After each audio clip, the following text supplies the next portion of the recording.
देखो, बाप की आवाज करुण पुकार को बेटी सुनती है। बेटा बाद में सुनता है कि नहीं सुनता, लेकिन बेटी जरूर सुनती है। इस बात पर भरोसा कर लो। जून के महीने में तुम चारपाई डाल के अपने घर के बाहर एक वृक्ष की छाया में लेटे हो, ठीक है ना? जून के महीने में तुमने अपने बेटे से कहा कि मैं बूढ़ा हो गया हूं, तू भी मेरे बगल में लेट जा। किसी तरह से बेटा लेट गया। बेटी घर के अंदर लेटी हुई है। उदाहरण दे रहा हूं, सुनते जाओ। बेटी घर के अंदर लेटी है। बूढ़े बाप को रात्रि के 12 बजे प्यास लगी। बगल में बेटा लेटा है। बाप ने कहा, बबुआ ओ बेटा। तो पहले तो तुमने सुना नहीं। जब उसने ज्यादा हिलाया डुलाया तो तुम कहते हो हाँ क्या बात है, बोलो। कहे प्यास लगी है, पानी पिला दो। तो तुम्हारी आंखें लाल। कल से तुम्हारे बगल में नहीं लेटे। तुम दिमाग खराब करते हो, पूरी नींद बर्बाद करती हो, खूब नींद नहीं आती है, हमको परेशान करते हो। क्यों भाई, बात गलत बोल रहा हूं मैं? जल्दी बोलो। आंखों में तुम्हारे आंसू आ गए। धिक्कार है, लानत करो। जिंदा में बाप को पानी नहीं दे रहे हो, मरने के बाद पानी देते हो। जियत बाप सम दंगम दंगा, मरे बाप पहुंचावे गंगा। जिंदा जीते जी बाप को पानी नहीं दे रहे हो, बूढ़ी मां को पानी नहीं दे रहे हो, मरने के बाद कहते हो हम पानी दे रहे हैं। लेकिन सावधान, बेटी अंदर लेटी है। बाप की आवाज बेटी के कान में पहुंची। बाप ने बेटी से ये कहा नहीं था कि मुझे प्यास लगी है, तू पानी पिला दे। उसने तो बेटे से कहा था। लेकिन बेटी के कान में आवाज पहुंची कि मेरा बाप प्यासा है, पानी मांग रहा है। ईमानदारी से बताओ, रात्रि को 12 बजे एक लोटा पानी भर के बेटी बाप के सामने आ जाती है कि नहीं? और कहती है पिताजी आपको प्यास लगी है, पानी पी लो। बोलो, पानी बेटे ने पिलाया कि बेटी ने पिलाया? बेटी जिंदा में पानी पिलाती है और बेटा मरने के बाद पानी। बारे बेटा है? क्यों भाई, गलत कह रहा हूं क्या? फिर भी कहते हो एक बेटा हो जाए, एक बेटा हो जाए, एक बेटा हो जाए। मैंने कहा बेटा बेटा का भजन करता है तू ज्यादा। कहे महाराज बात यह है कि बेटा नाम चलाएगा हमारा। हमने कहा अच्छा बेटी? बोले बेटी तो दूसरे के घर में पहुंच जाएगी, उसका विवाह कर दूंगा, वो दूसरे कुल खानदान में पहुंचेगी। अच्छा, और बेटा? बोले बेटा हमारा नाम चलाएगा। हमने कहा तुम मरोगे और त्रयोदशी नहीं हो पाएगी, तहसील में एप्लीकेशन दे देगा बेटा कि इनका नाम काट के हमारा नाम चढ़ाया जाए। क्यों महंत जी, गलत कह रहा हूं? एप्लीकेशन बेटी देती है कि बेटा? जल्दी बोलो। बेटा देता है कि नहीं? अब कानून कुछ अदल बदल रहे हैं, ये अलग बात है, लेकिन नियम तो यही रहा है कि नहीं रहा है कि बाप का नाम काट के मेरा नाम चढ़ाया जाए। नाम चलाया है कि नाम कटाया है उसने? इसलिए मैं कहता हूं बेटी जिसको मिल गई है उसी दिन उसके घर में यज्ञ का भूमि पूजन हो गया है प्यारे। उस घर में यज्ञ जरूर होगा। बोलो होगा कि नहीं? जिस दिन पैदा हुई उसी दिन यज्ञ का भूमि पूजन हो गया। हो गया कि नहीं हो गया? कि इस घर में यज्ञ जरूर होगा। और बेटा जिस दिन पैदा होता है उस दिन बाजे बज गए। क्यों बज गए बाजे कि नहीं? क्योंकि बेटा पैदा होता तो बाजे ही बजते हैं कि नहीं है? तो इसका मतलब क्या है कि बेटा आ गया घर के, बाजे बज गए। समझ लो। और जिस दिन बेटी पैदा हुई, बोलो यज्ञ का भूमि पूजन हो गया कि नहीं हो गया? यज्ञ का भूमि पूजन हो गया। ये संत महात्मा जो बैठे हुए हैं,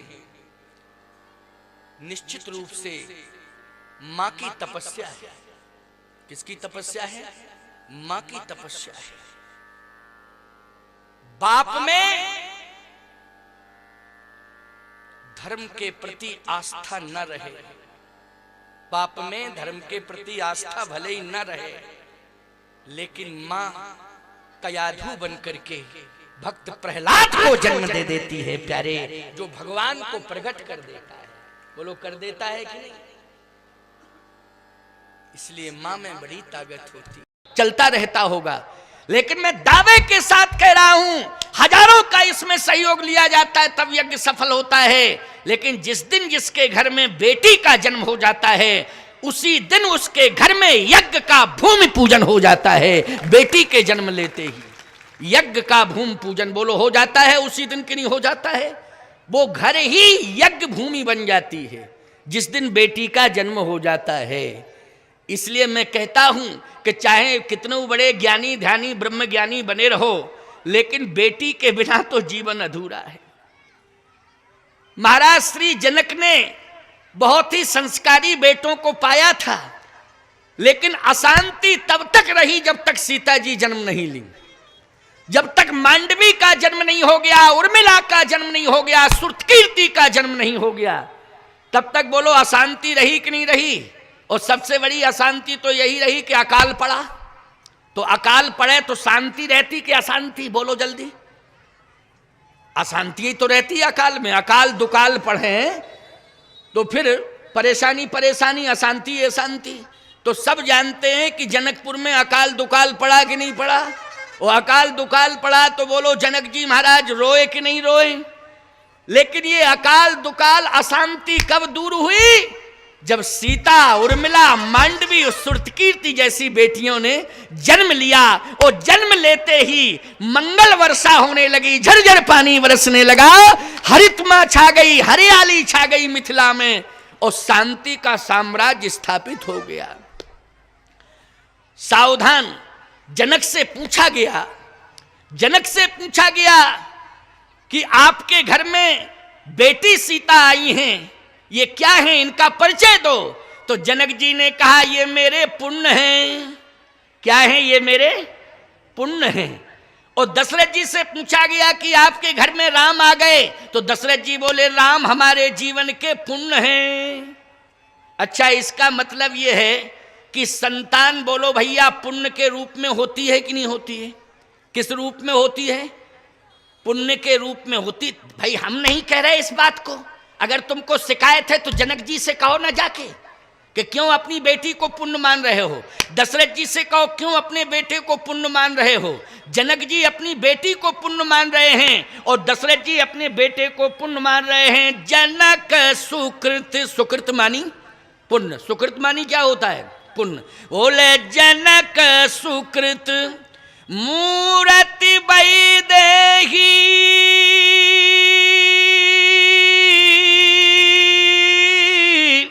और दशरथ सुकृत राम धरि देही।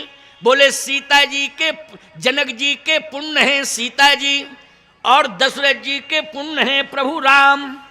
तो इसका मतलब है कि बेटा बेटी पुण्य होते हैं। बोलो होते हैं कि नहीं? बेटा बेटी पुण्य होते हैं। क्योंकि हम केवल यही कह दें कि बेटी पुण्य होती है तो बेटे कहेंगे हम सब पाप हैं। भाई जब बेटी पुण्य है तो बेटे पाप हैं? नहीं नहीं, हम ये नहीं कहेंगे, गलत बात है भाई। हाँ, नहीं तो जितने बेटे हैं सब बगावत करेंगे घरों में जाके कि ऐसे जगत गुरु बुलाए कि हमको पापा ही सिद्ध कर दिया पूरा, केवल बेटी ही पुण्य है। नहीं, दशरथ जी कहते हैं कि राम हमारे पुण्य है, लक्ष्मण हमारा पुण्य है, भरत शत्रुघ्न ये सब पुण्य हैं चारों। और कहा जनक जी कहते ये चारों बेटियां सीता, उर्मिला, मांडवी और श्रुतकीर्ति, क्योंकि सीता जी का नाम आ गया है तो अपने आप तीनों बेटियां जुड़ गईं। बोलो जुड़ गईं कि नहीं पुण्य से?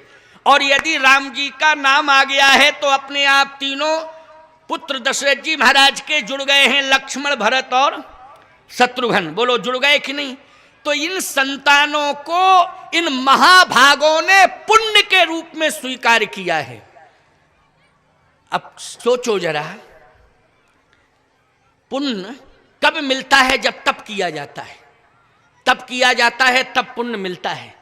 और ईमानदारी से बताओ, संतान गर्भस्थ होती है और जब तक वो जन्म नहीं ले लेती है, मां तप करती है कि नहीं उसके लिए? बोलो, उसको संभालती है, ये तप नहीं है तो क्या है?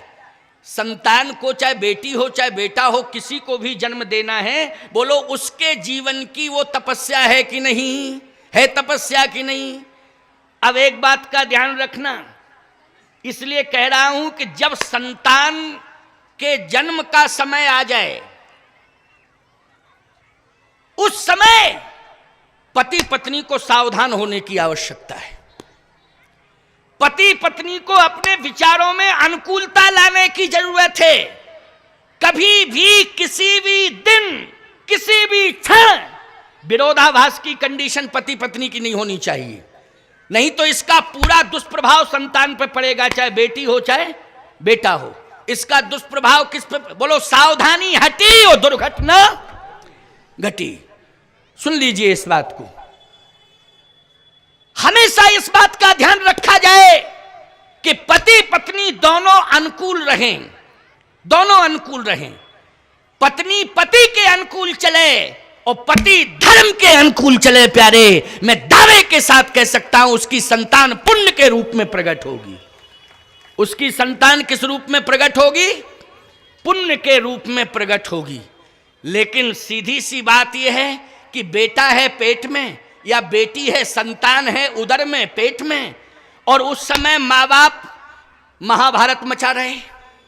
अच्छा बोलो भाई, या महाभारत तो हमारा एक पंचम वेद है, महाभारत का उदाहरण हम देते, पंचम वेद है, लेकिन हम तो सीधी सी बात कह रहे हैं कि अगर संतान उदर में है और माँ बाप दोनों अथवा पति पत्नी, भाई संतान के माँ बाप तो संतान के ना माँ बाप होंगे, लेकिन पति पत्नी, जब संतान गर्भ में हो और पति पत्नी हल्दी घाटी की लड़ाई लड़ रहे हो, तो अब बताओ, हल्दी घाटी की लड़ाई लड़ेंगे तो कंडीशन क्या होगी?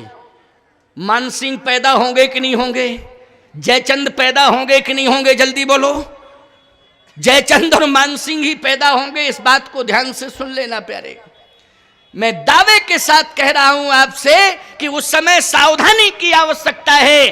पति पत्नी प्रेम से चलें, प्रेम का बर्ताव करें, और प्रेम से चलना और प्रेम का बर्ताव परिवार में हर पल हर क्षण करना, ये जीवन की तपस्या मानी जाएगी तुम्हारी। और इस तपस्या को अगर तुमने पूरा कर लिया है तो निश्चित रूप से रामकृष्ण जैसी संतान तुम्हें अवश्य प्राप्त होगी, सीता उर्मिला मांडवी जैसी बेटियां अवश्य प्राप्त होंगी, इसमें शंका करने की आवश्यकता नहीं है। महाराज श्री दशरथ के यहां क्या हो रहा है? तब राम लक्ष्मण भरत शत्रुघ्न ये चारों आए, बोले कौशल्यादि नारी प्रिय सब आचरण पुनीत, ओ पति अनुकूल प्रेम दृढ़ हरिपद कमल विनीत। कौशल्यादि नार प्रिय सब आचरण पुनीत, पति अनुकूल। अच्छा, कौशल्यादि ये पति के अनुकूल हैं, और महाराज दशरथ किसके अनुकूल हैं? बोले अवधपुरी रघुकुल मणि राऊ, ओ वेद विदित तहि दशरथ नाऊ, धर्म धुरंधर गुण निधि ज्ञानी, ओ हृदय भगत मति सारंग पानी। बोलो, दशरथ जी महाराज भी भक्ति कर रहे हैं और कौशल्या केकई सुमित्रा ये उनके अनुकूल चल रही हैं। बोलो, जब ये सब देखा तो पुण्य के रूप में राम लक्ष्मण भरत शत्रुघ्न, बोलो चारों बेटे आ गए कि नहीं आ गए? ये पुण्य के रूप में आए। इधर जनक जी क्या कर रहे हैं? कहा, जनक जी महाराज इतना बड़ा तप कर रहे हैं, इतना बड़ा तप कर रहे हैं कि पति पत्नी दोनों हल चला रहे हैं। बोलो भाई, महाराज जनक और महारानी सुनैना ने हल चलाया खेत में जाके कि नहीं चलाया? चलाया कि नहीं चलाया? हाँ, आप कहोगे बिल्कुल चलाया।